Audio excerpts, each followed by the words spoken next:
Good morning everybody. कर्मण्यवाधिकारस्ते मा फलेषु कदाचन. आजचा आपला विषय जो आहे तो इनाम आणि वतन.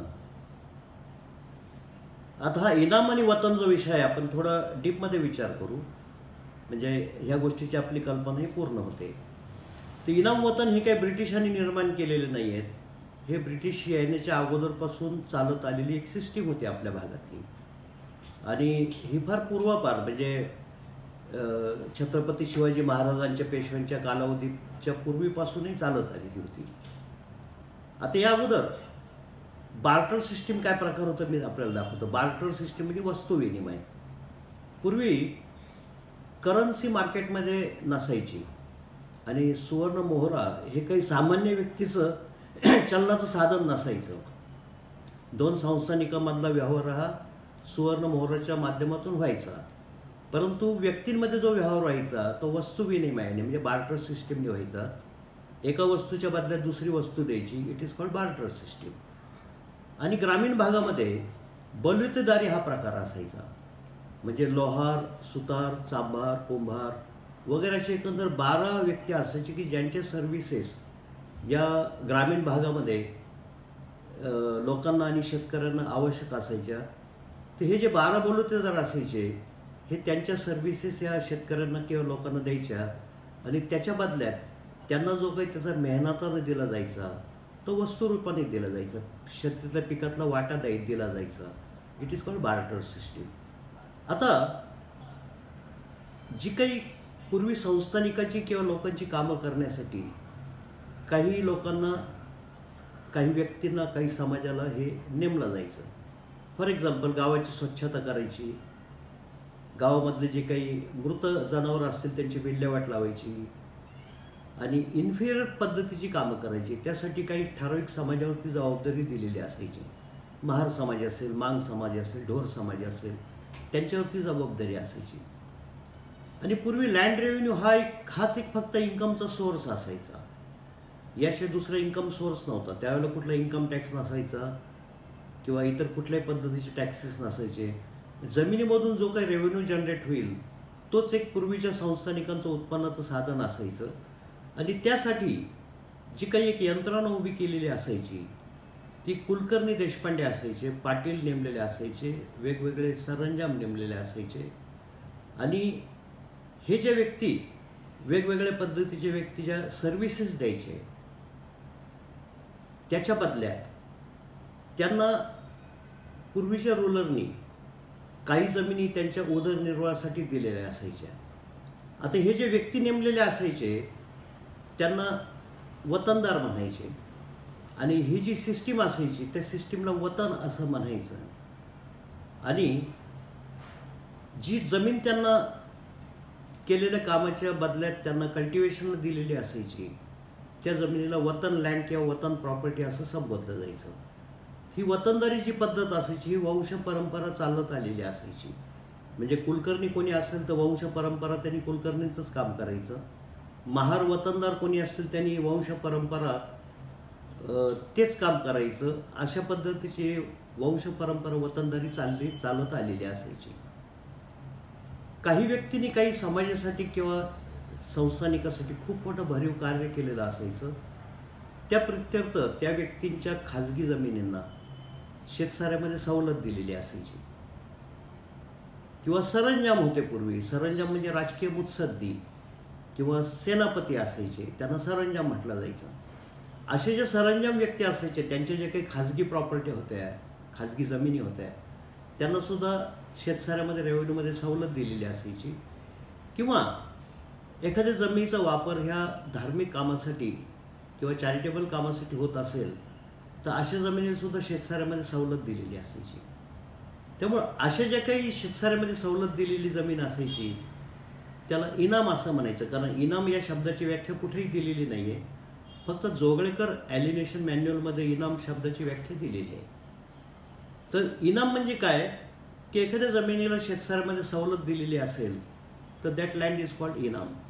आणि काही गावाचं किंवा काही जमिनीचा वसूल होणारा महसूल हा जर कोणा त्रयस्थ व्यक्तीला दिलेला असेल शासनाने तर त्या महसूलसुद्धा इनाम असा शब्द वापरलेला आहे. आता वेगवेगळ्या पद्धतीचे इनाम होते आणि ही जी काही वतनदारी सिस्टीम होती ही फार पूर्वापार चालत आलेली होती.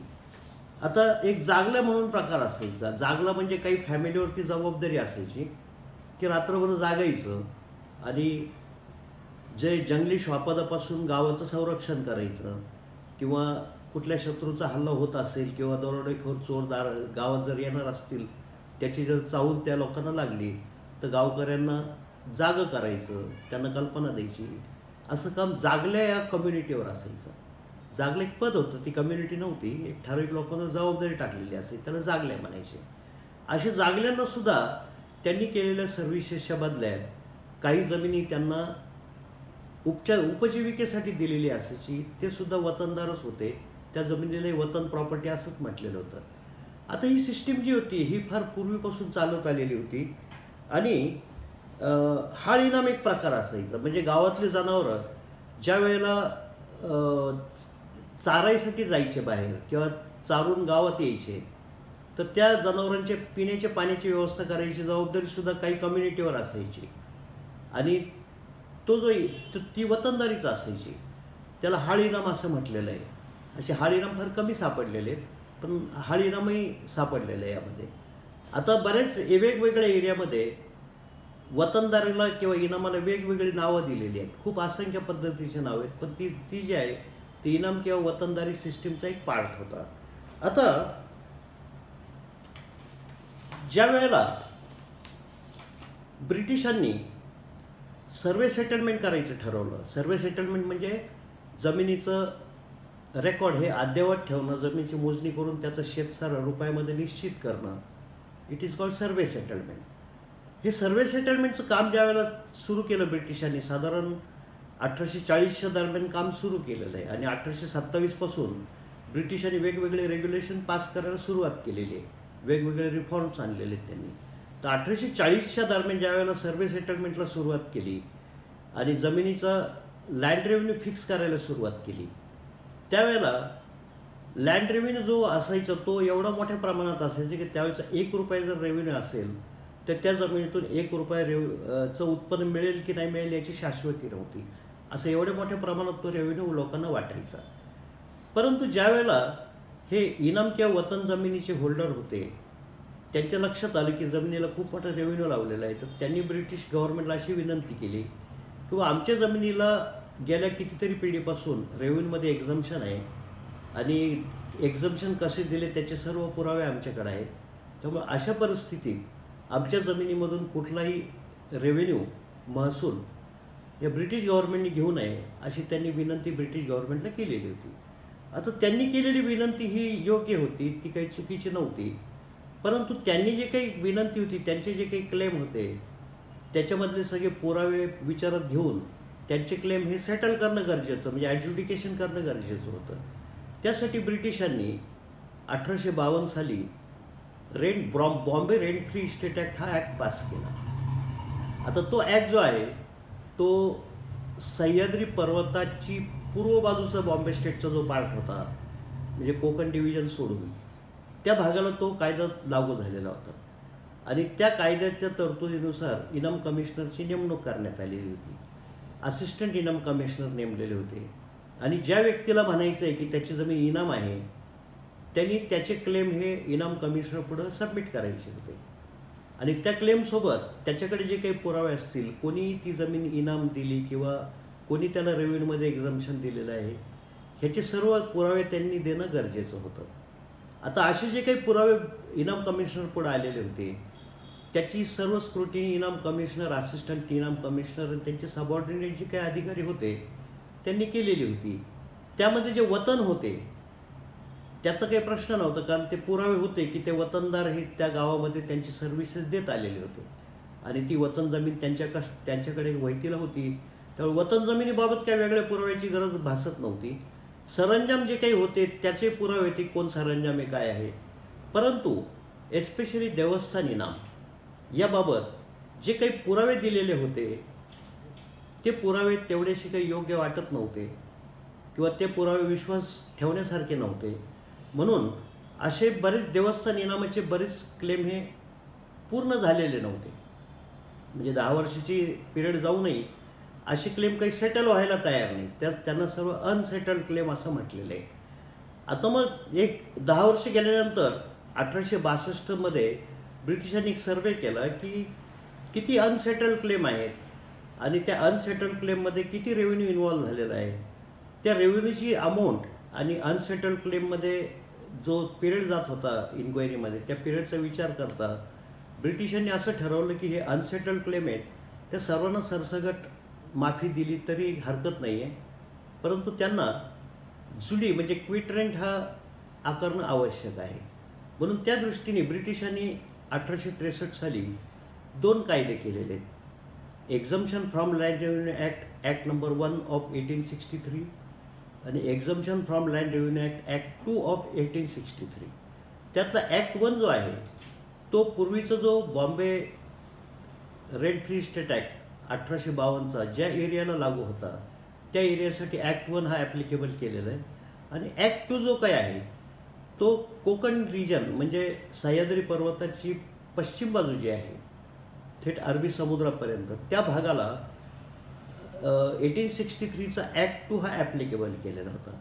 आणि या ज्या अनसेटल्ड क्लेम होते त्यांना सरसकट एक्झम्पशन ब्रिटिशांनी दिलेलं आहे. परंतु असे जे काही अनसेटल्ड क्लेम आहेत त्यांना विदाऊट इन्क्वायरी जी काही त्यांना शेतसाऱ्यामध्ये सवलत दिलेली होती तर त्या शेतसाऱ्याच्या 25% म्हणजे 4 आणे एवढी रक्कम त्यांनी क्विट रेंट म्हणजे जुडी म्हणून ब्रिटिशांना दिली पाहिजे एवढी कंडिशन त्याच्यावर टाकलेली होती.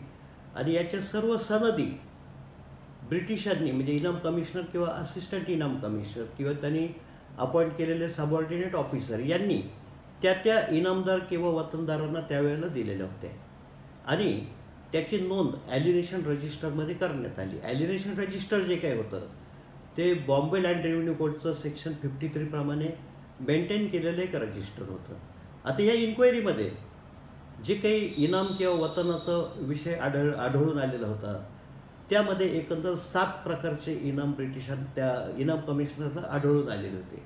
त्याची कॅटेगरी इनाम क्लास 1 to इनाम क्लास 7 अशी इनाम कमिशनरने केलेली होती.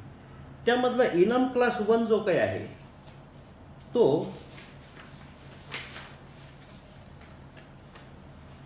सरंजाम आहे. सरंजाम म्हणजे पूर्वीचे जे राजकीय मुत्सद्दी असायचे, सेनापती असायचे, राजकीय सल्लागार असायचे त्यांना सरंजाम म्हटलेलं आहे. त्याची वर्गवारी इनाम क्लास 1 मध्ये केलेली आहे. त्यामध्ये 3 प्रकार आहेत: ट्रिटी सरंजाम, नॉन ट्रिटी सरंजाम आणि अदर पॉलिटिकल टेन्युअर. ट्रिटी सरंजाम म्हणजे काहीतरी करार झालेला आहे त्या करारानुसार त्यांना सरंजाम म्हणून अपॉइंट केलेलं आहे. नॉन ट्रिटी म्हणजे असं कुठला करार नाही आहे परंतु पूर्वीपासून ते सर्व्हिसेस देत आलेले सरंजाम म्हणून. आणि पॉलिटिकल टेन्युअर म्हणजे राजकीय मुत्सद्दी जे काही होते त्यांना पॉलिटिकल टेन्युअर असं म्हटलेलं आहे. म्हणजे जे सरंजाम आढळून आलेले आहेत त्याला इनाम वर्ग 1 ची कॅटेगरी दिलेली आहे. इनाम वर्ग 2 म्हणजे इनाम क्लास 2 म्हणजे पर्सनल इनाम. पर्सनल इनाम म्हणजे एखाद्या व्यक्तीने किंवा त्याच्या कुटुंबाने संस्थानिकासाठी किंवा जनतेसाठी खूप मोठं एक काही भरीव कार्य केलेलं आहे आणि त्या कार्याच्या प्रित्यर्थ त्यांच्या वैयक्तिक जमिनीला शेतसाऱ्यामध्ये सवलत दिलेली आहे. ती पूर्णतः सवलत असेल किंवा अंशतः असेल अशा इनामाची वर्गवारी इनाम वर्ग 2 मध्ये केलेली आहे. इट इज कॉल्ड पर्सनल इनाम. मराठीमध्ये त्याला जात इनाम म्हणतात. आता जात इनाम शब्द हा काही कुठल्या कास्टशी निगडीत नाही आहे. आपण जे म्हणतो की एखादा त्याचा जाती मामला आहे म्हणजे त्याचा वैयक्तिक विषय आहे त्या दृष्टीने जात इनाम असा शब्द मराठीत वापरलेला आहे. But it is not connected with any caste. It is a personal इनाम. आता इनाम वर्ग 3 जो आहे तो देवस्थान इनाम आहे. म्हणजे एखाद्या जमिनीचा वापर हा जमिनीचं उत्पन्न हे देवस्थानासाठी किंवा एखाद्या रिलिजियस पर्पजसाठी जर केलं जात असेल त्या प्रित्यर्थ त्या जमिनीला रेव्हेन्यूमध्ये एक्झम्पशन दिलं असेल तर त्या जमिनीची वर्गवारी इनाम वर्ग 3 मध्ये केलेली. इट इज कॉल्ड देवस्थान इनाम. काही वेळेला एखाद्या जमिनीचा किंवा संपूर्ण गावचा महसूल हा एखाद्या देवस्थानाला देण्यात आलेला आहे पूर्वीच्या कुठल्या रूलरच्या ऑर्डरनुसार. त्या रेव्हेन्यूची वर्गवारी सुद्धा इनाम वर्ग 3 मध्ये केलेली आहे. आता इनाम वर्ग 4, 5, 6 हे वतन आहे. इनाम वर्ग 4 जो आहे तो non service watan of Surat Bhadoch area of Gujarat, म्हणजे सुरत भडोच एरियामध्ये काही वतन आहेत परंतु सर्व्हिस देत नाहीत ते वतनदार. In spite of it is a वतन.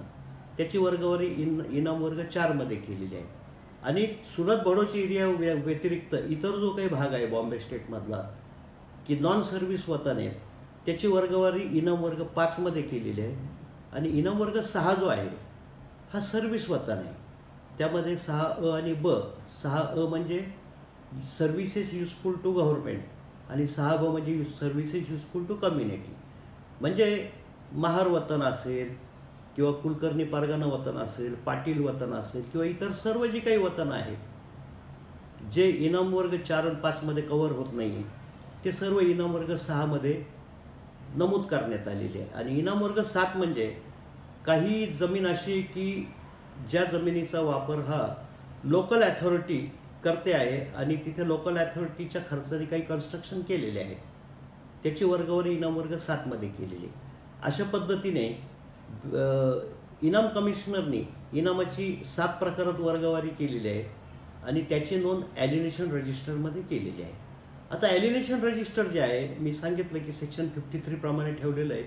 आणि similar provision Maharashtra land revenue code 1966च्या सेक्शन 75 मध्ये आलेली आहे. म्हणजे तीच प्रोव्हिजन आली की असं रेकॉर्ड मेंटेन करावं. आता सेक्शन 53 काय म्हणतं आहे की असं रेकॉर्ड ठेवावं आणि इन ॲब्सेन्स ऑफ सनद म्हणजे एखाद्याकडे सनद जर नसेल तर entries in alienation register shall be evidence of title. म्हणजे एखाद्याकडे जर कागदोपत्री पुरावे नसतील त्या जमिनीचे तर ॲलिनेशन रजिस्टरमध्ये जी एंट्री आहे त्याच्यावरून मालकी हक्क ठरविण्यात यावेत. आता प्रश्न असा की कोणाकडे काही पेपर्स नाही आहे पण ॲलिनेशन रजिस्टर आहे तर त्यावरून मालकी कशी ठरवावी याच्यासाठी ते ॲलिनेशन रजिस्टर कसं वाचावं, प्रत्येक एंट्रीज कशा वाचण्यात याव्यात की ज्याच्यावरून मालकी हक्क समजण्यात येईल, हा एक महत्त्वाचा विषय आहे.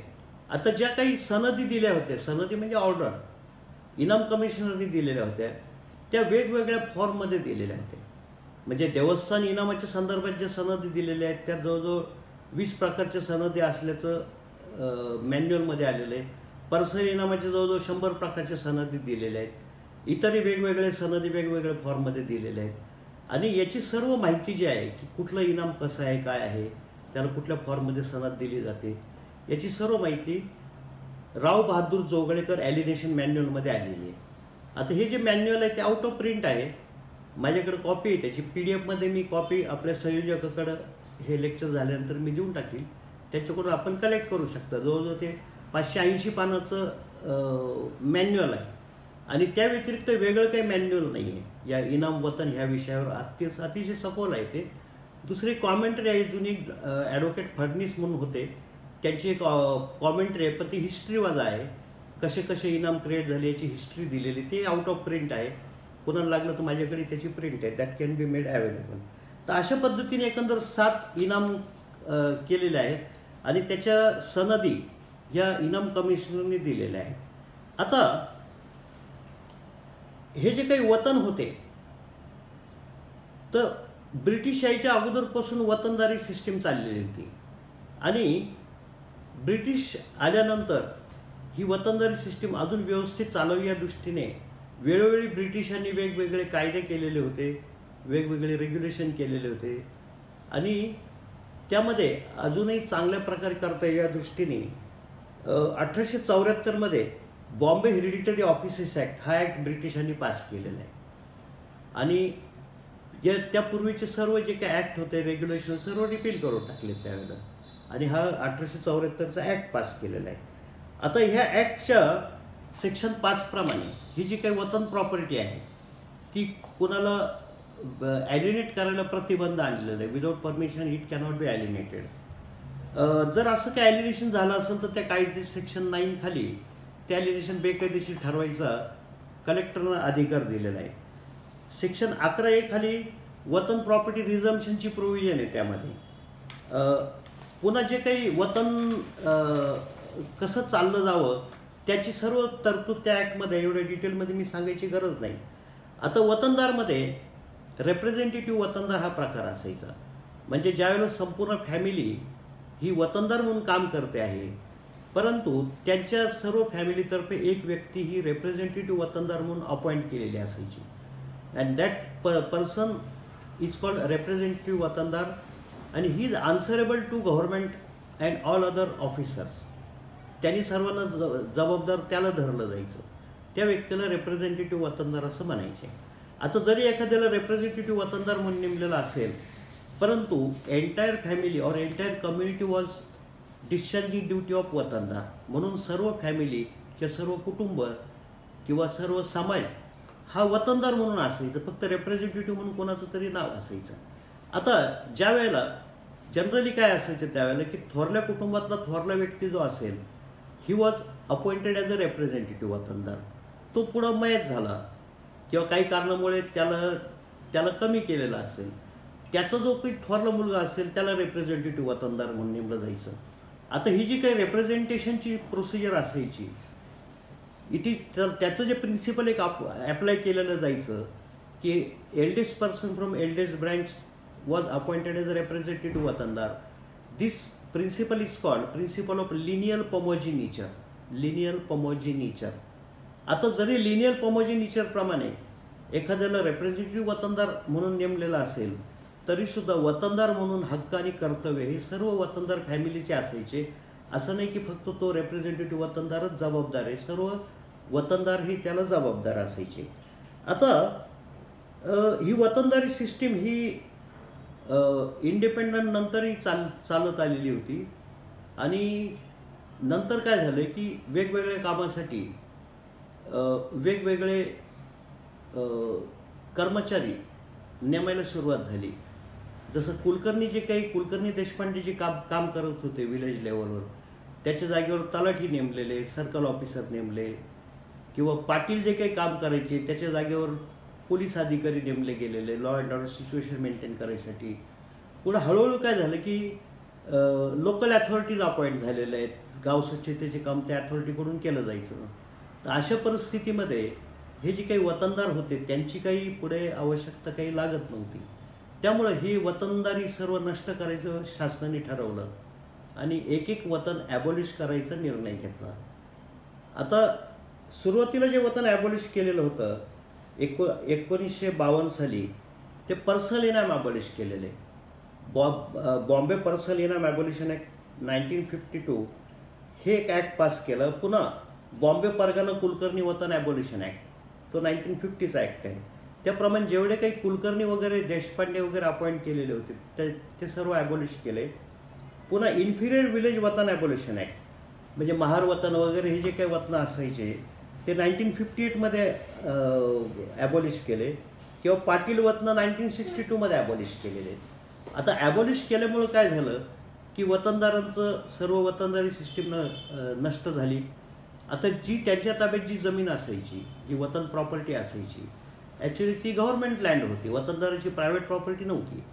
त्यामुळं त्याची नोंद जी सातबाराला घेण्यात आली की अमुक हे वतन नष्ट करण्यात आलेलं आहे, त्यामुळे सातबारावर रेगेच्या वर सरकारचं नाव दाखल करण्यात आलं. सरकार नाव दाखल करण्यात आलं कारण सरकार हेच सुपिरियर होल्डर त्या जमिनीचं होतं, त्यामुळे सरकारचं नाव तिथं लावण्यात आलेलं होतं. याचा अर्थ सरकारी सुपिरियर होल्डर आहे आणि ज्याच्या ताब्यात जमीन आहे ते वतनदार ते इन्फिरियर होल्डर होतं. परंतु त्या वतन ॲबॉलिशन ॲक्टमध्ये अशी तरतूदही आणली गेली सोशलिस्टिक ॲप्रोच घेऊन, कारण त्या जमिनीवरच त्या वतनदाराचा उदरनिर्वाह चालत असायचा. त्यामुळे त्या ज्या काही इनाम जरी ॲबॉलिश झालेलं असलं तरी या इनाम जमिनी ज्या आहेत त्याच वतनदारांना मालकी हक्काने देण्याची तरतूद त्या कायद्यामध्ये केली गेलेली आहे. प्रत्येक कायद्याचं सेक्शन 5, 6, 7 वगैरे असे सेक्शन त्यामध्ये आलेले आहेत. आणि त्या तरतुदीनुसार ती जमीन वतनदारांना रिग्रँड करायची प्रोव्हिजन आणलेली होती. परंतु रिग्रँड करताना ती हस्तांतरण करता येणार नाही अशी कंडिशन त्यामध्ये टाकलेली होती. आणि त्यात अशी तरतूद होती की शासनाला वाटलं तर वेळोवेळी काही सर्क्युलर काढून ही हस्तांतरणाची जी कंडिशन आहे दॅट कॅन बी रिलॅक्स. आता महार वतन जमीन असेल तर त्यांनी शेतसाऱ्याच्या 3 पट भरले रक्कम 5 वर्षाच्या आत, तर ती जमीन त्याला रिग्रँड केलेली असायची, पण कंडिशन टाकलेली होती की त्याला ती जमीन हस्तांतरण करता येणार नाही. तसं पाटील वतन असेल किंवा कुलकर्णी वतन असेल, त्यांनी शेतकऱ्याची 6 पट रक्कम भरली तर ती जमीन त्यांना मालकी हक्काने मिळायची, provided they should not alienate the property. जर ॲलिनेशनला जरी बंधन असलं तरी वारसा हक्काने वारसांना ती प्रॉपर्टी यायची. म्हणजे त्याला आपण नवीन शर्त असं म्हणतो. आता नवीन शर्त हा शब्द कुठेही डिफाईन केलेला नाही आहे, परंतु पूर्वीपासून तो शब्द हा प्रचलित आहे. म्हणजे 3 पट रक्कम किंवा 6 पट रक्कम भरली तर ती जमीन त्यांना नवीन शर्तीने रिग्राईंड करायची. ती नवीन शर्त म्हणजे that person will be the owner of the property but he cannot alienate the property. त्याला ॲलिनेशनचे अधिकार नाही आहे, त्याला नवीन शर्त म्हणतात. नंतर काय झालं की प्रत्येक कायद्यामध्ये गव्हर्नमेंटनी थोडा वेगळा लिबरल ॲप्रोच अजून घेतला की त्यांना विकायला परवानगी द्यायला हरकत नाही आहे, म्हणून वेगवेगळे सर्क्युलर काढले गव्हर्नमेंटनी आणि प्रत्येक ॲबॉल्युशन ॲक्टनुसार त्या जमिनी त्यांना विकायला परवानगी द्यायची प्रोव्हिजन आणली. Provided they should pay some additional amount to the government. तर महारवतन असेल तर त्यांनी शेतकऱ्याच्या 10 पट रक्कम जर भरली तर अहस्तांतरणाची जी तरतूद होती ती वेव करायची प्रोव्हिजन आणली, परंतु त्या जमिनीचा वापर फक्त शेतीसाठीच करता येईल, शेती व्यतिरिक्त वापर करता येणार नाही. जर शेती व्यतिरिक्त वापर करायचा असेल तर बाजारभावाच्या 50% रक्कम भरावी लागेल अशी तरतूद त्यामध्ये आणली महारवतनाच्या बाबतीत. आता इतर जे वतन आहेत, कुलकर्णी वतन असेल, पाटील वतन असेल किंवा इतर असतील सुपिरियर क्वालिटीचे वतन असतील, त्यामध्ये शेतसाऱ्याच्या 10 पट किंवा 20 पट शेतसाऱ्याच्या 20 पट रक्कम जर त्यांनी भरली तर अहस्तांतरणाची तरतूद जी काय आहे ती वेव केली जाईल असे सर्क्युलर काढले गेले. Provided that land should be use for agriculture purpose only. If it is use other than agriculture purpose then that person will have to pay 50% of the market value अशी तरतूद आणली गेली आणि त्याला आपण जुनी शर्त म्हणतो. आता जुनी शर्त सुद्धा टर्म कुठं डिफाईन केलेली नाही, परंतु पूर्वीपासून तो शब्द प्रचलित आहे. आता एकदा जुन्या शर्तीवर रिग्राईंड झाल्यानंतर त्याच्यावर अहस्तांतरण म्हणजे अनॲलिनेबल ही कंडिशन निघून जाते. Provided that purchaser should use the land for agriculture purpose only, he cannot use for other than agriculture purpose. आता ही जी काही जमीन रिग्राईंड करायची जी प्रोव्हिजन होती ती ॲबॉल्युशन ॲक्ट पास झाल्यानंतर 5 वर्षाच्यात रिग्राईंड करणं बंधनकारक होतं. पण काही वेळेला काय झालं की वतनदार अडणी असल्यामुळे किंवा काही ठिकाणी त्यांच्यात अमेळ असल्यामुळे किंवा काही ठिकाणी वतनदार कुठे पोट भरायसाठी परगावी गेला असल्यामुळे ते काही 5 वर्षाच्यात काही जमीन रिग्राईंड करून घेऊ शकले नाही, शासनाला पैसे देऊ शकले नाहीत. त्यामुळं ही गोष्ट ज्यावेळी शासनाच्या निदर्शनाला आली त्यावेळेला 1965मध्ये एक सर्क्युलर काढलं गेलं आणि ज्यांनी मुदतीत पैसे भरलेले नाहीत त्यांनासुद्धा जमीन रिग्राईंड करायची प्रोव्हिजन आणलेली आहे. त्या सर्क्युलरप्रमाणे त्यांनी फक्त ॲडिशनल 1.5 टाइम्स ॲसेसमेंट त्यांनी भरावेत अशी तरतूद त्यामध्ये आणलेली आहे आणि त्यांनी 1.5 टाइम्स जर भरले तर ती जमीन त्याला रिग्राईंड करावी अशी तरतूद आणलेली आहे. ते 1965चं सर्क्युलर आजही ॲप्लिकेबल आहे.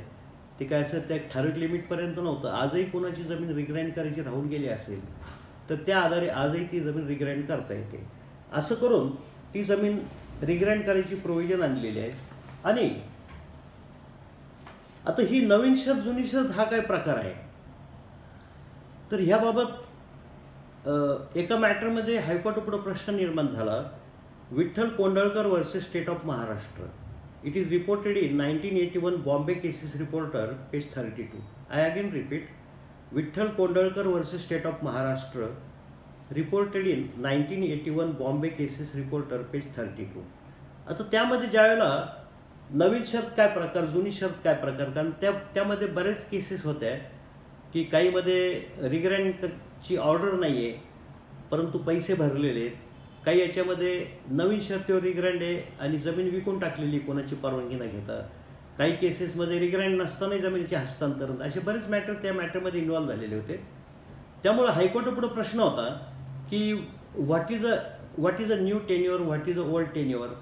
त्यासाठी हायकोर्टाने काय केलं की एमिनंट जे रेव्हेन्यूमधले अधिकारी होते त्यांना हायकोर्टात इन्व्हाइट केलं आणि ही टर्म जी काय ओल्ड टेन्युअर म्हणजे काय, न्यू टेन्युअर म्हणजे काय, ही सर्व समजून घेतली आणि त्याचा खूप चांगला उहापोह या जजमेंटमध्ये आलेला आहे. आपण जरूर ते जजमेंट पाहावं. त्यामध्ये सर्व सिस्टीम त्या जजमेंटमध्ये मेन्शन केलेली आहे. खूप सुरेख जजमेंट आहे ते. आता बऱ्याच वेळा प्रश्न असा निर्माण होतो की एका व्यक्तीच्या नावाने ती जमीन रिग्रँट झालेली आहे, कारण रिप्रेझेंटेटिव्ह वतनदार म्हणून त्याचं नाव होतं. आता ती व्यक्ती जर प्रामाणिक असेल तर त्यांनी काय केलं की त्या वतनदारीमध्ये जे कोणी लोक वतनदार होते त्यांचे नावं सातबाराला लावून दिले. त्यांनी अर्ज देऊन किंवा वेगवेगळ्या पद्धतीचे कागदपत्र तयार करून लावून दिलेले. पण बरेच मॅटरमध्ये असं लक्षात आलं की त्या रिप्रेझेंटेटिव्ह वतनदाराने इथं तर वतनदाराची नावं काही सातबाराला लावून घेतलेली नाही आहेत.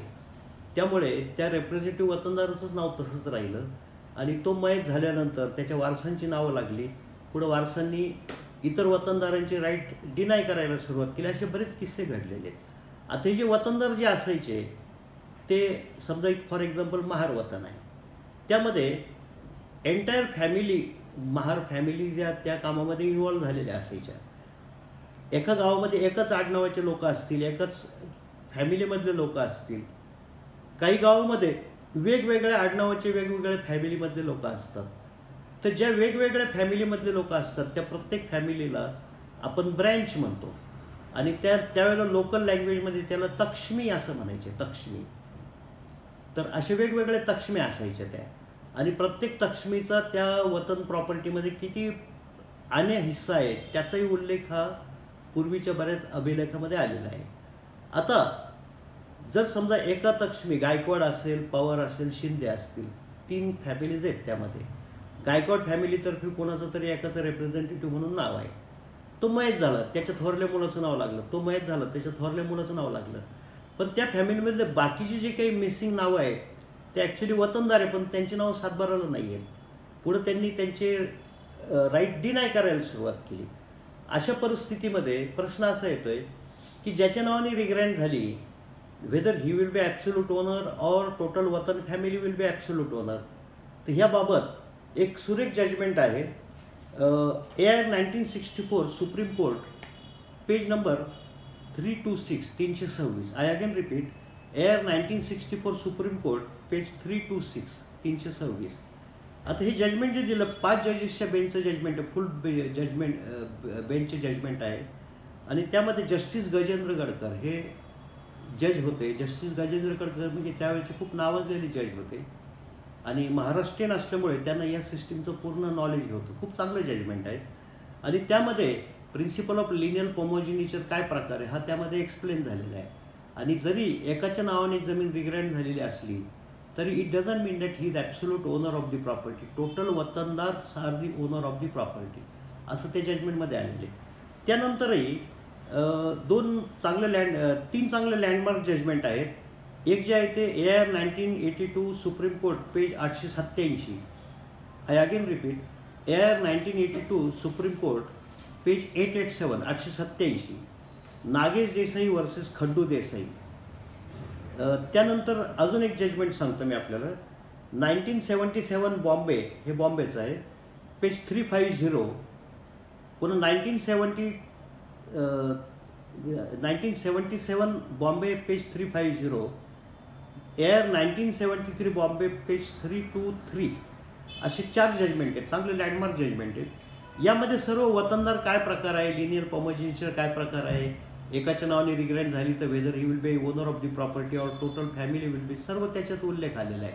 म्हणजे जरी एकाच्या नावाने रिग्रँट झालेली असली तरी एंटायर वतनदार फॅमिली ही त्या जमिनीची मालक असते, हे याच्यावरून क्लिअर होतं. आता बऱ्याच वेळा प्रश्न येतोय की हे वतनदार त्या वतनदारीमधले आहेत की नाही हे कसं आयडेंटिफाय करावं, कारण त्यांचं जर टायटलच डिनाय केला असेल तर how you can be proved that this particular person is from watandar family. आता यासाठी जे काही कागदोपत्री पुरावे असतात त्यामध्ये ॲलिनेशन रजिस्टर ही खूप महत्त्वाचा पुरावा असतो. तर ॲलिनेशन रजिस्टरमध्ये नेम ऑफ ॲलिनी हा जो काही रकाना आहे, रकाना नंबर 3-4चा रकाना असतो पाहतो, त्या रकान्यामध्ये नेम ऑफ ॲलिनीमध्ये कोण वतनदार आहे त्याचा उल्लेख आलेला असतो. समजा महार वतन असेल महार वतन असेल तर तिथे समस्त महार असा उल्लेख आलेला आहे, किंवा कुलकर्णी वतन असेल तर तिथे कुलकर्णीच असा शब्द आलेला आहे, देशपांडे असेल तर देशपांडेच असा शब्द आलेला आहे, पाटील असेल तर समस्त पाटील असा शब्द आलेला आहे. आणि ड्युरेशन ऑफ टेन्युअर हा जो काही कॉलम आहे त्या ॲलिनेशन रजिस्टरमधला, तिथे permanent as per the hereditary offices act of 1874 असा उल्लेख तिथं आलेला असतो. आता हेरिडिटरी ऑफिसेस ॲक्ट ऑफ 1874 याप्रमाणे जे काही गव्हर्न झालेले वतन आहे ते वंश परंपरा चालत आलेले वतन आहे. म्हणजे तो एक खूप चांगला पुरावा असतो ॲलिनेशन रजिस्टरचा, ज्याच्यावरून आपण हे सिद्ध करू शकतो की ही जी काही वतनदारी चालत आलेली आहे त्या कायद्यानुसार चालत आलेली आहे 1874च्या, त्यामुळे ही हेरिडिटरी चालत आलेली आहे. त्या कायद्यानुसार एक रिप्रेझेंटेटिव्ह वतनदार म्हणून कोणी असला तर it doesn't mean that he is absolute watandar, total family is watandar. आता एक्झाम्पल मी सांगतो, महार वतन आहे, त्यात शब्द आला की समस्त महार, म्हणजे त्या गावामधले जेवढे महार कम्युनिटीचे लोक असतील ते सर्व वतनदार आहेत त्याचे. आता एखाद्याला म्हणायचं आहे की या वतन प्रॉपर्टीमध्ये माझं राईट आहे आणि अदर कोणीतरी तो डिनाय करतोय, तर त्या ज्याला राईट पाहिजे त्यांनी जर सूट फॉर पार्टिशन किंवा डिक्लरेशन काही दाखल केलेलं आहे तर त्यांनी काय दाखवायचं आहे, फक्त हे दाखवायचं आहे की तो किंवा त्याचे पूर्वज हे त्या गावामधले रहिवासी होते, कारण it was granted to whole community, Mahar community किंवा कुठली मान कम्युनिटी असेल त्या एंटायर कम्युनिटीला ग्रँट केलेली आहे. त्यांनी फक्त एवढंच दाखवायचं की त्या पिरियडमध्ये याचे आजोबा पंजोबा खापर पंजोबा त्या गावात राहत होते, एवढं जर त्यांनी दाखवलं तर हे क्लिअर होतं की he is from that community, त्यामुळे he is also watandar of that property, एवढं त्यामध्ये सिद्ध होतं.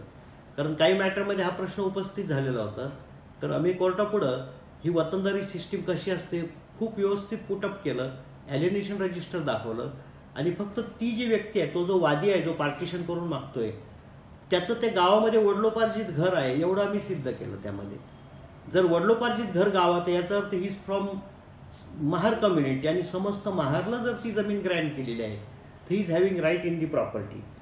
पुढं त्यांनी जिनिओलॉजी प्रूव्ह करायला पाहिजे.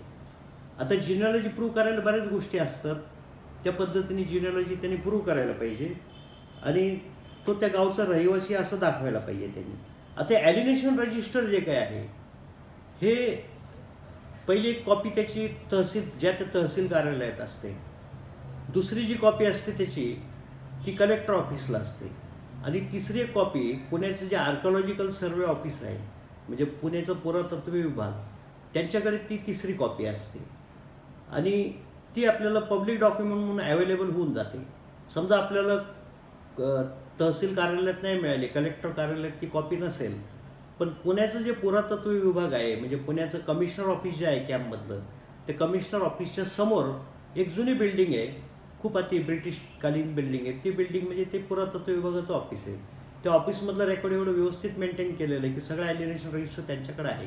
पुन्हा इनाम कमिशन पुढच्या ज्या इन्क्वायरी आहेत त्या इन्क्वायरीचे सुद्धा सर्व पेपर्स त्या कार्यालयात उपलब्ध आहेत, पण त्यावेळेचे जे काही रेकॉर्ड आहे ते सर्व मोडीमध्ये आहे. फक्त इनाम कमिशनरची ऑर्डर जी आहे ती इंग्लिशमध्ये असते, बाकी सर्व पेपर्स हे मोडीमध्ये किंवा पूर्वीच्या सनद ज्या काही फारसी भाषेत असतील, काही उर्दूमध्ये असतील, काही अरबीमध्ये असतील, त्या सुद्धा त्या उपलब्ध आहेत त्यांच्याप्रती. तर जर आपल्याला असे काही प्रश्न निर्माण झाले तर आर्किओलॉजिकल सर्वे ऑफिसमधून ते जुने पुरावे उपलब्ध होऊ शकतात. आता ही झालं वतनदारीचं. आता वतन प्रॉपर्टी जर असेल तर for tenancy purpose it is presume to be a government land. कारण काले टेनन्सी ॲक्टवर लेक्चर देताना मी याचा उल्लेख केला, पण आज पुन्हा रिपीट करतो की ज्या काही जमिनींना कुळ कायद्याची तरतुदी लागू पडत नाही अशी तरतूद सेक्शन 88 मध्ये आलेली आहे.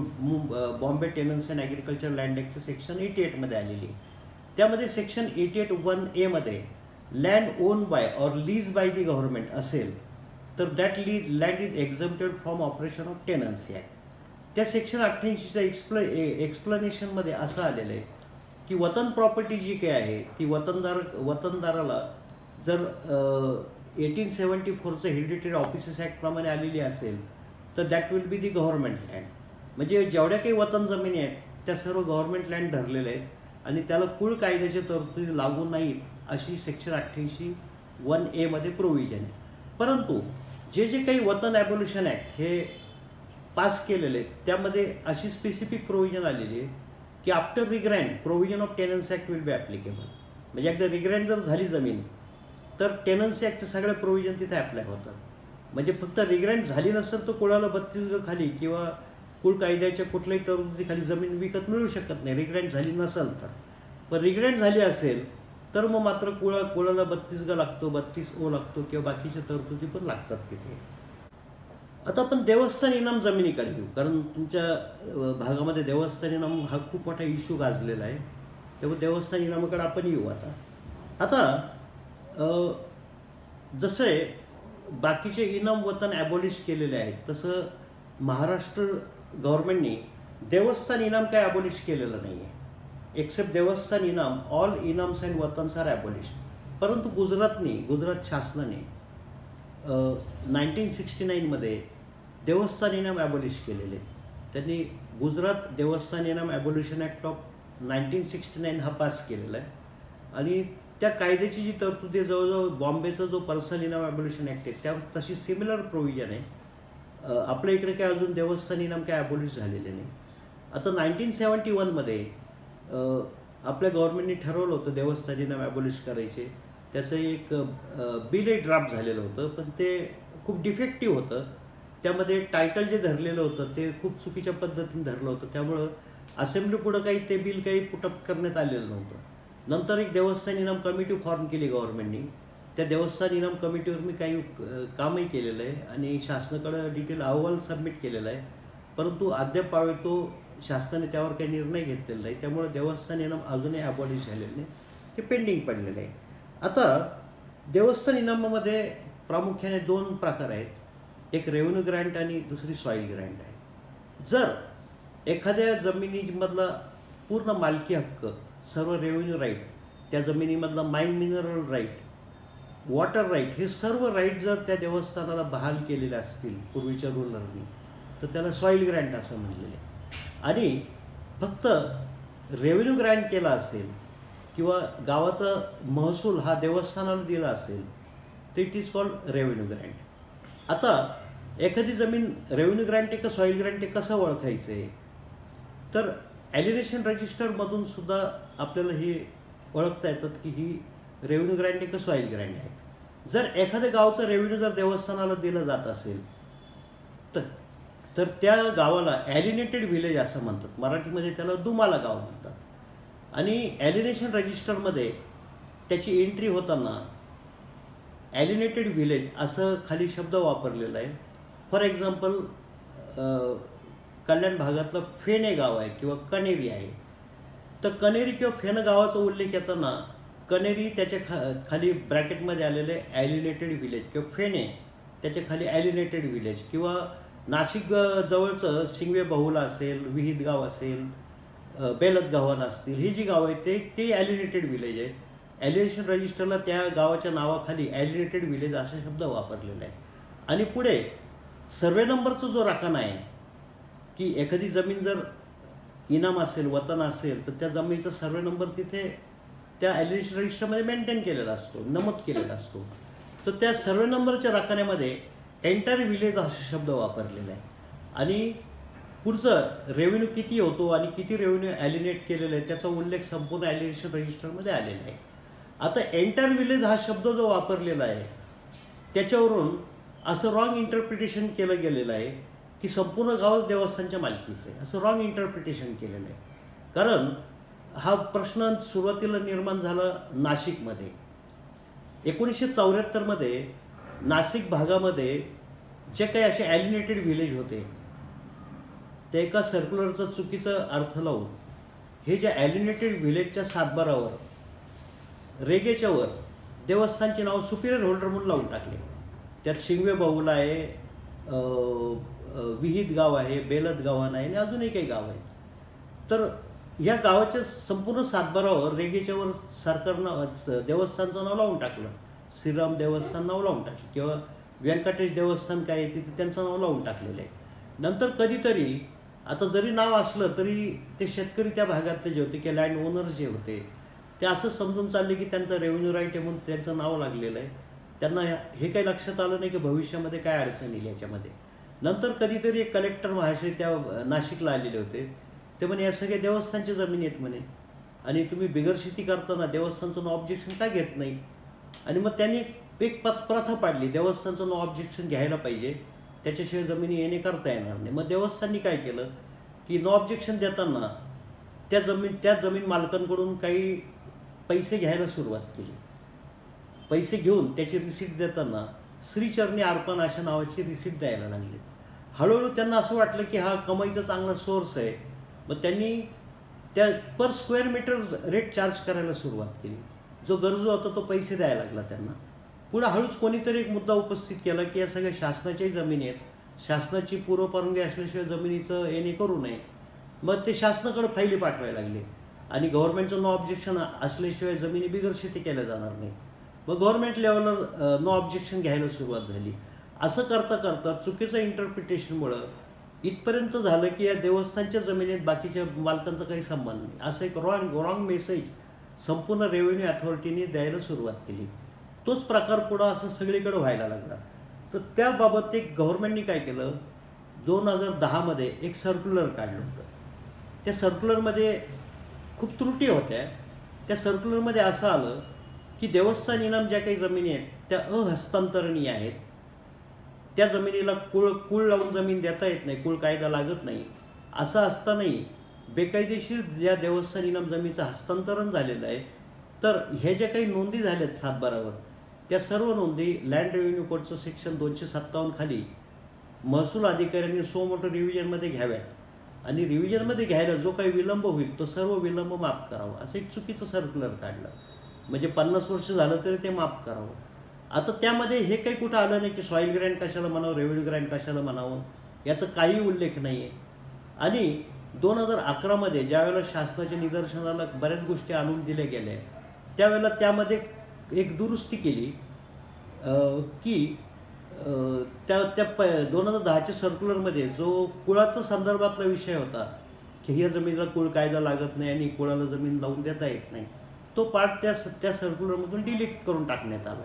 कारण त्या मुद्द्यावर एक जजमेंट होतं बॉम्बे हायकोर्टाचं 1990 महाराष्ट्र लॉ जर्नल पेज 440. कालही मी दाखवलं होतं ते, कचरू लखू आयर वर्सेस मस्जिद मांडवड देवस्थान.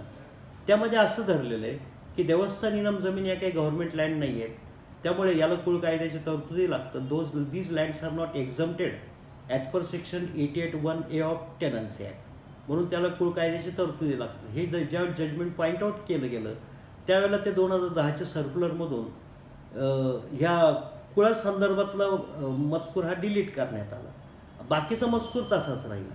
आता त्याचं महसूलच्या अधिकाऱ्यांना काही समजायला तयार नाही की सर्क्युलर सॉईल ग्रँटला ॲप्लिकेबल होतं का रेव्हेन्यू ग्रँटला ॲप्लिकेबल होतं. त्यामुळं जे काही फेणे आहे, कनेरी आहे किंवा इतर काही गावं आहेत, त्या गावामधल्या सर्व जमिनीच्या ज्या काही नोंदी झालेल्या आहेत, पूर्वीच्या खरेदीच्या नोंदी असतील, बक्षीसच्या नोंदी असतील, वारसा हक्काच्या नोंदी असतील, या सर्व नोंदी रिव्हिजनमध्ये घेऊन रद्द करण्यात आल्या आणि सर्व जमिनीत देवस्थानची नावं लावायला सुरुवात केली. आता हा प्रकार रेव्हेन्यू अधिकाऱ्यांना काही लक्षात यायला तयार नाही, म्हणून एक रिट पिटिशन दाखल करण्याचा निर्णय घेतला. तर ते रिट पिटिशन दाखल करण्यामध्ये मी बरंच सहकार्य केलं होतं आणि एक रिट दाखल केलेलं होतं. तर ते रिट पिटिशन नंबर 13,353/2016 ते होतं Robert Dias versus state of Maharashtra. तर त्या केसमध्ये हायकोर्टापुढं हा रेव्हेन्यू ग्रँट काय प्रकारे, सॉईल ग्रँट काय प्रकारे आणि ॲलिनेटेड विलेज काय प्रकारे, हे सर्व निदर्शनाला आणलं गेलं. चीफ जस्टिस पुढंच मॅटर चाललं होतं आणि त्या जजमेंटमध्ये हा सगळा उल्लेख करून याचा डिटेल उल्लेख आलेला आहे की सॉईल ग्रँट काय असतं, रेव्हेन्यू ग्रँट काय असतं आणि हा सर्व विचारात घेऊन रेव्हेन्यू अथॉरिटीने निर्णय द्यावा असा निर्णय झालेला आहे. आता ॲलिनेटेड विलेज हा शब्द जो काय होता त्यामुळे सर्व रेव्हेन्यू यंत्रणा अशा भ्रमात होती की आणि देवस्थानचे ट्रस्टीसुद्धा की एंटायर विलेज शब्द वापरला ॲलिनेशन रजिस्टरमध्ये, याचा अर्थ एंटायर विलेजेस देवस्थानच्या मालकीचा आहे असं त्यांचा एक सूर होता. म्हणून नाशिक कलेक्टरपुढे एक मीटिंग ठेवलेली होती यावर सारासार विचार करून निर्णय घेण्यासाठी. तर आम्ही काय केलं होतं की इनाम कमिशनच्या पुढच्या ज्या इन्क्वायरी झालेल्या होत्या त्या इन्क्वायरीचे सर्व पेपर्स आम्ही अवेलेबल केलेले होते. आता व्यंकटेश देवस्थान जे काय आहे नाशिकचं की जे म्हणतं आहे की एंटायर विलेज आमच्या मालकीचं आहे, इनाम कमिशन पुढची जी इन्क्वायरी झालेली होती त्या इन्क्वायरीमध्ये त्यांनी एकंदर 23 डॉक्युमेंट एव्हिडन्स दिलेला होता आणि त्या 23 डॉक्युमेंटच्या एव्हिडन्सचा विचार करून इनाम कमिशनरने ऑर्डर केलेली होती की entire village is granted to this religious endowment असा शब्द वापरला होता. आता एंटायर विलेज इज ग्रँटेड याचा अर्थ एंटायर विलेजचा रेव्हेन्यू ग्रँट केला आहे की एंटायर विलेजच्या जमिनी ग्रँट केलेल्या आहेत, त्याचा काय अर्थ लावायचा आहे.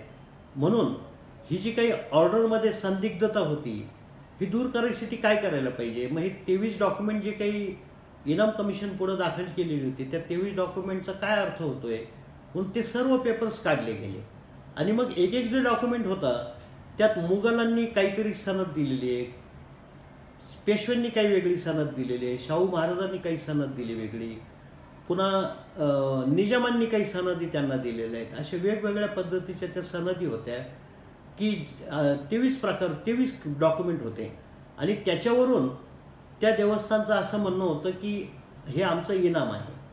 आता 23 डॉक्युमेंटचा पूर्ण अभ्यास केला गेला आणि प्रत्येक डॉक्युमेंटमध्ये काय काय दिल्याचा उल्लेख आहे हा सर्व उल्लेख त्याच्यामध्ये होता. ते उल्लेख केलेले जे काही शब्द होते ते फार वेगळ्या पद्धतीचे शब्द होते. ते जे शब्द होते की सरदेशमुखी कोणी सरदेशमुखी या देवस्थानाला बहाल केली, कोणी चौथ बहाल केलं, कोणी बाप्ती बहाल केली, कोणी मोकासा बहाल केला, कोणी सहावत्रा बहाल केला, कोणी नारगोंडा बहाल केला, काहींनी ऐन मोकासा बहाल केला. असे शब्दरचना या सर्व 23 डॉक्युमेंटमध्ये होत्या.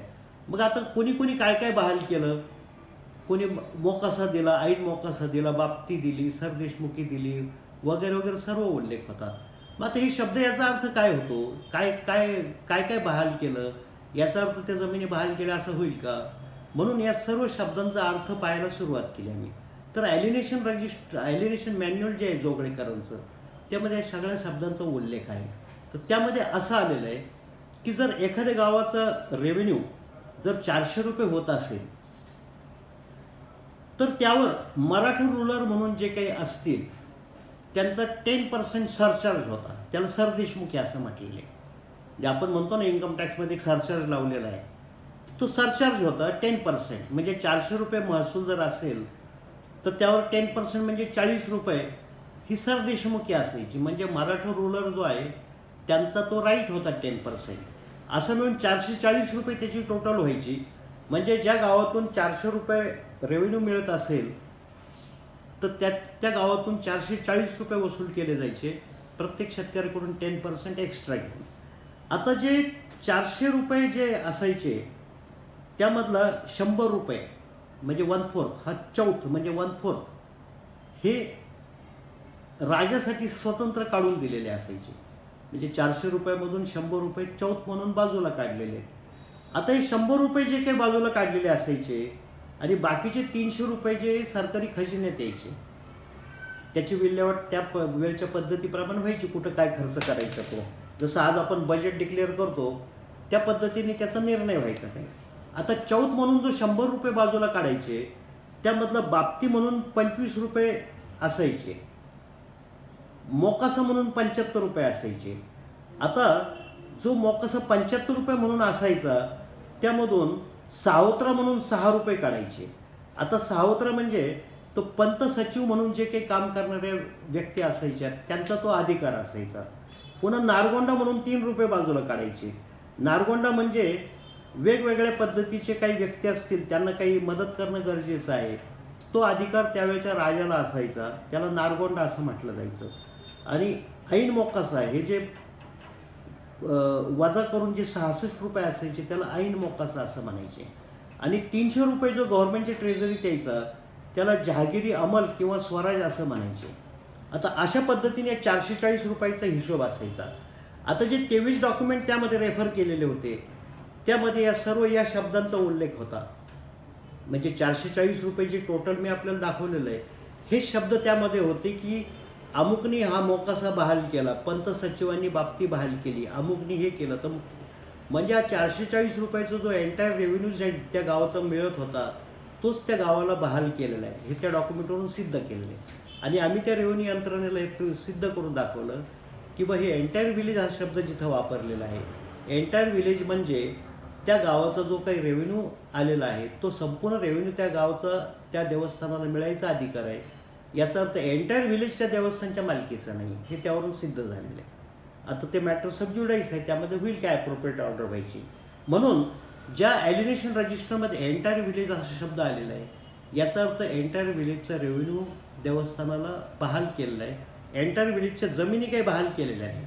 आता तुमच्या कल्याण भागामध्ये जे काही फेणे आणि कनेरी गावं आहेत, वज्रेश्वरी देवस्थानचे इनाम गाव आहेत, ते म्हणजे दुमाला गाव आहेत, मराठीत त्याला दुमाला म्हणतात. त्या गावातल्या जमिनीशी देवस्थानाचा काही संबंध नाही, कारण I had conducted one matter of Kaneri. त्यामध्ये हे शासन स्तरापर्यंत निष्पन्न झालं आहे की कनेरी गाव हे वज्रेश्वरी देवस्थानच्या मालकीचं नाही आहे, त्यांना फक्त रेव्हेन्यू घेण्याचा अधिकार आहे आणि त्याचा अंतिम निर्णयसुद्धा झालेला आहे त्यामध्ये. आता अशा पद्धतीने हे रेव्हेन्यू ग्रँट आहे.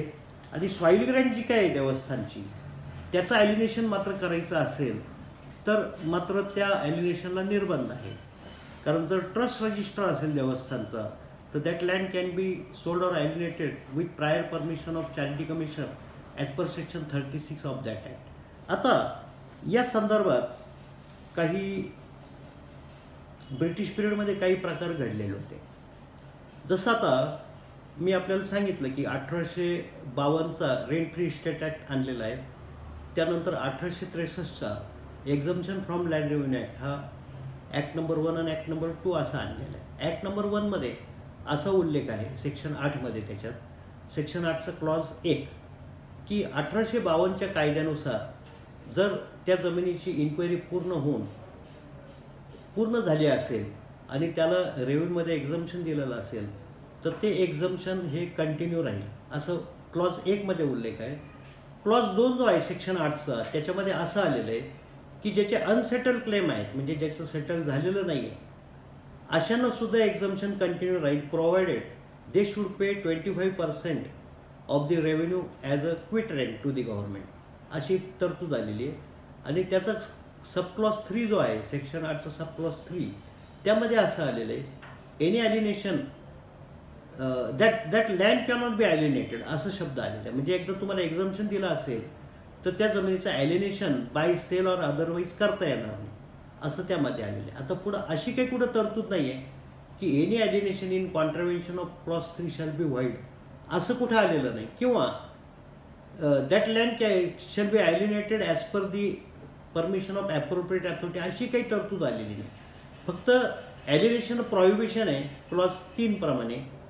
तर बॉम्बे स्टेटमध्ये बिजापूर एरिया जो काही त्यावेळेला होता, आता तो भाग हा कर्नाटकामध्ये गेलेला आहे, त्या एरियामध्ये असंच देवस्थान इनाम जमिनीचं ॲलिनेशन झालेलं होतं.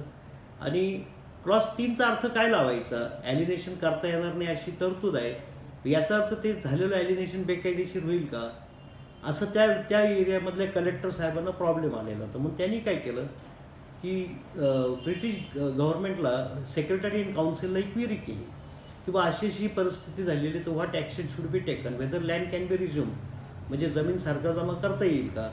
तर त्यावर एक GR काढलेला आहे त्यांनी 1908 साली, GR नंबर 12302 हा GR आहे. त्या GR खूप एलोब्रेट GR आहे तो. आणि त्या GRमध्ये असं आलेलं आहे की जरी काय ॲलिनेशन झालं असलं देवस्थान इनामाचं तर जमीन रिझ्यूम करता येणार नाही. त्या जमिनीला जे काही शेतसाऱ्यामध्ये सवलत दिलेली आहे ती सवलत फक्त विड्रॉ केली जाईल, बाकी नथिंग डुईंग.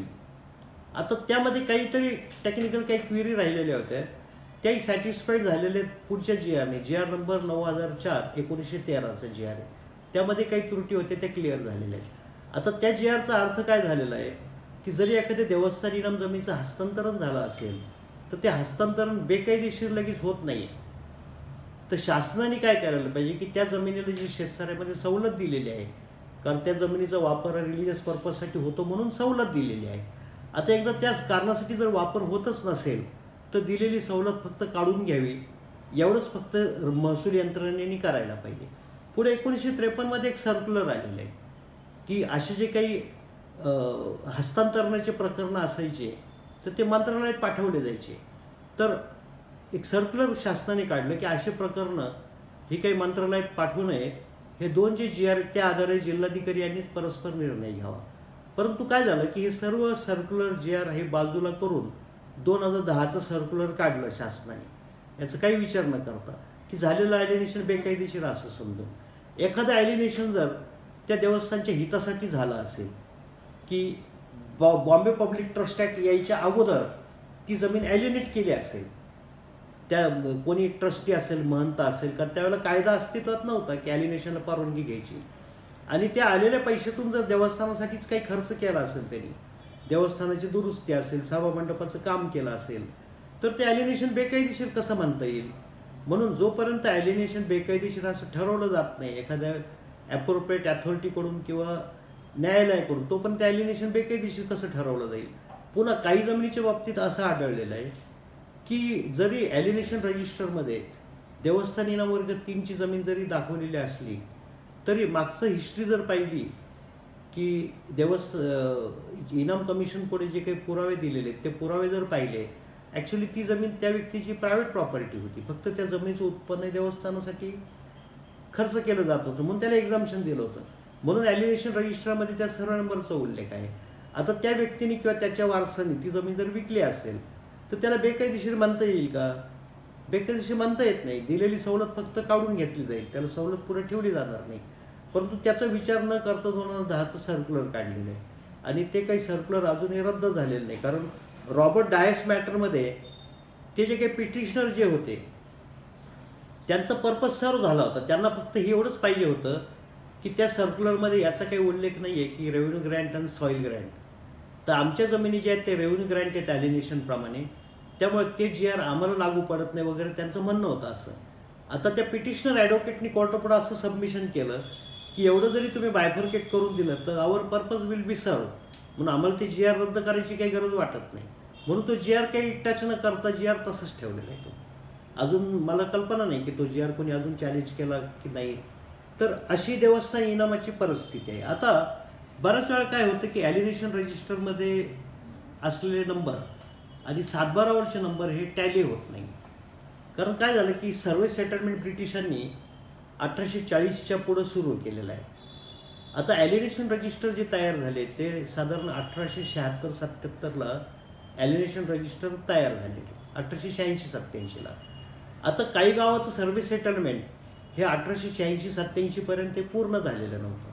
त्यामुळं त्या जमिनीचा सर्वे नंबर काय असेल हे त्यावेळेला ॲलिनेशन रजिस्टर करताना काही माहिती नव्हतं.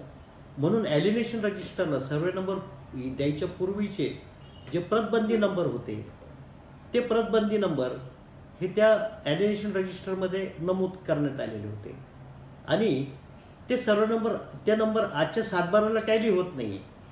एका मॅटरमध्ये असा प्रश्न निर्माण झाला होता. पौड, पुणे जिल्ह्यामध्ये पौड तालुका जो आहे त्या पौड एरियामधलाच विषय होता. तर त्या ॲलिनेशन रजिस्टरचे नंबर आणि 7/12वरचे सर्व नंबर याच्यामध्ये फरक होता. त्यामुळं रेव्हेन्यू यंत्रणा अशी म्हणत होती की ही जी जमीन आहे आत्ताच्या 7/12प्रमाणे ही ॲलिनेशन रजिस्टरप्रमाणे वतन प्रॉपर्टी आहे, त्यामुळे बिगरशिती करायची असेल तर 50% नजरानं शासनाला द्यावा लागेल. परंतु त्या जमिनीचा इतिहास जर पाहिला तर तसं काही वतन म्हणून काही दिसत नव्हतं. मग आम्ही त्याचं प्रतिबुक काढलं. प्रतिबुक म्हणजे असं कन्सल्टेशन स्कीम उतारा असतो की स्कीमच्या पूर्वीचं सर्व नंबर आणि स्कीमच्या नंतरचा गट नंबर त्याच्यात उल्लेख असतो. तसं सर्वे सेटलमेंटच्या वेळेला त्या जमिनीचा पूर्वीचा प्रतबंदी नंबर काय होता आणि सर्वे सेटलमेंटमध्ये त्याला सर्व नंबर काय दिलेला आहे याचा उल्लेख त्या प्रतिबुक नावाच्या त्या डॉक्युमेंटमध्ये आलेला असतो. हे प्रतिबुक जे आहे ते TILR म्हणजे भूमी अभिलेख कार्यालयामध्ये मेंटेन केलेलं आहे. ते लँड रेकॉर्ड समजलेलं, रेव्हेन्यू रेकॉर्ड समजलेलं नाही, त्याला लँड रेकॉर्ड समजलेलं असल्यामुळे भूमी अभिलेख कार्यालयामध्ये ते ठेवलेलं आहे. ते मोडीमध्ये आहे, ते मोडीमध्ये तयार केलेलं, त्याचं मराठी ट्रान्सलेशन करून घ्यावं लागतं.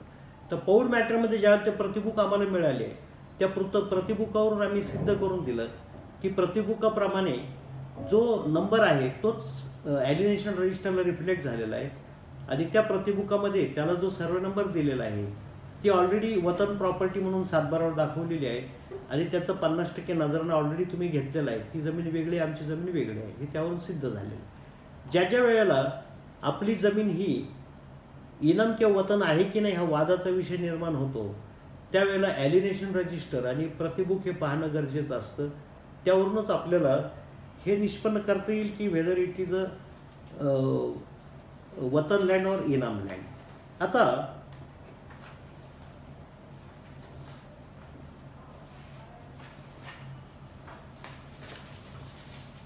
काही माहिती मी परवा माझ्या नंबर 1च्या लेक्चरमध्ये दिलेली आहे, पण बरेच पार्टिसिपेंट त्यावेळेला नव्हते. पुन्हा अजून ती माहिती मी आपल्याला रिपीट करतो परत. आता सर्वे सेटलमेंटमध्ये जे जमिनीला क्षेत्र एकर गुंठ्यामध्ये काढण्यात आलेलं आहे, तो सर्वे करताना शंकुसाखळी पद्धतीचा सर्वे झालेला आहे. म्हणजे ज्याला इंग्लिशमध्ये चेन स्टफ मेथड म्हणतात. त्यात 33 फुटाची एक साखळी असायची. त्या साखळीचे 16 भाग केलेले असायचे. प्रत्येक भागाला 1 आणा असं म्हटलेलं आहे. आणि त्याचं जे काही मोजमाप झालं आहे, टिपण जे तयार करण्यात आलेलं आहे, ते शंकुसाखळी म्हणजे किती साखळ्या आणि किती आणे माप आहे. त्यात काही मेट्रिकमध्ये नव्हतं किंवा फुटातही माप आलेलं नाही. ते टिपणमध्ये ते किती साखळे किती आणे माप आहे याच्यावरून ते रेकॉर्ड तयार केलेलं आहे. आणि त्याचं एकर गुंठ्यात क्षेत्र काढलेलं आहे. एकर गुंठ्याच्या अगोदर जे काही क्षेत्र आपल्याकडे उपलब्ध असायचं मोजमाप, ते बिघे पांडमध्ये असायचं. म्हणजे 20 पांडचा 1 बिघा होता, 2.25 बिघ्याचं 1 एकर होता. त्या पांड बिघ्याच्या अगोदरचं जे काही रेकॉर्ड सापडतंय ते चाहूर अशा नावाचं मोजमाप होतं. परंतु चाहूरमध्ये कुठं सुसूत्रता म्हणजे एक संधीपणा कुठं दिसत नाही आहे. एका एरियामधलं एक चाहूर जर पाहिलं आणि दुसऱ्या एरियामधलं एक चाहूरचं मोजमाप पाहिलं तर त्यामध्ये व्हेरिएशन खूप दिसतंय. म्हणून चाहूर एक प्रॉपर मेजरमेंट नव्हतं. परंतु पांड आणि पांड आणि बिघ्यामध्ये सुसूत्रता होती. परंतु आपल्या भागातला बिघा आणि बिहार UP मधला बिघा याच्यातही फरक दिसलेला. आपला बिघा मोठा आहे, त्यांचा बिघा छोटा दिसून आलेला आहे. आता आपल्या इकडचं नंतर मेट्रिक सिस्टीमवर आपलं सगळं रेकॉर्ड घेतलेलं आहे. 1960 नंतर आपण एकर गुंठे याच्याऐवजी हेक्टरमध्ये मेजरमेंट घेतलेलं आहे. किंवा सातबारावर जे पूर्वी रुपया आणा पैशामध्ये मेजरमेंट होतं ते मेट्रिकवर म्हणजे रुपया पैशामध्ये घेतलेलं आहे. आणि मेट्रिक सिस्टीम आपण लागू केलेली. परंतु भारताबाहेर जे काही जमिनीचे मेजरमेंट आहेत ते मेट्रिक पद्धतीवर कुठंच नाही आहेत. मी डेव्हलप कंट्रीजमध्ये पाहिलेलं आहे, तिथे आजही एकरवरच आहेत. ते गुंठे नाही समजत त्यांना, एकरमध्येच मेजरमेंट आहे. म्हणजे एकरपेक्षा कमी क्षेत्र असेल तर पॉईंटमध्ये आलेलं असतं. त्यांनी एका एकराचे 10 भाग केलेले असतात. म्हणजे 1.1 1.2 असं करून ते क्षेत्र त्यामध्ये मेन्शन केलेलं असतं. आता गुंठा जो आपल्याकडे आलेला आहे तो ज्यांनी गुंठा शोधून काढला होता की 40 गुंठ्याचं 1 एकर करायला पाहिजे, तो एक मिस्टर गुंटूर म्हणून व्यक्ती होती, ब्रिटिश अधिकारी होता. त्याच्या नावावरून त्याला गुंठा असा शब्द दिलेला आहे. पण ते मेजरमेंट एवढं ॲक्युरेट आहे की त्या मेजरमेंटप्रमाणे जे काही डिमार्केशन जागेवर आहेत आजही ॲक्युरेट त्याच पद्धतीने डिमार्केशन जागेवर सापडतील आपल्याला. तर अशा पद्धतीने हे इनाम वतनाचं रेव्हेन्यू रेकॉर्ड हे पूर्वीपासून मेंटेन करण्यात आलेलं आहे. आजही ते रेकॉर्ड फार व्यवस्थित मेंटेन केलेलं आहे. आता पूर्वी जे काही रेव्हेन्यू कलेक्ट केला जायचा तर रेव्हेन्यू हा वस्तुरूपाने सुद्धा घेतला जात होता. असे बरेच रेफरन्सेस सापडलेले आहेत. आणि पेशवेकालीन पेशव्यांनी जो रेव्हेन्यू घेतलेला आहे तो जमिनीच्या उत्पन्नाच्या 1/3 इतका रेव्हेन्यू घेतल्याचे पुरावे आहेत. म्हणजे एखाद्या शेतकऱ्याचे 30 पोते जर धान्य झालं असेल तर पेशव्यांनी 10 पोते धान्य त्याचं टॅक्स म्हणून घेतलेलं आहे. म्हणजे एक विचार करा त्यावेळेला शेतकऱ्यांकडून किती मोठ्या प्रमाणात टॅक्स वसूल केला असेल.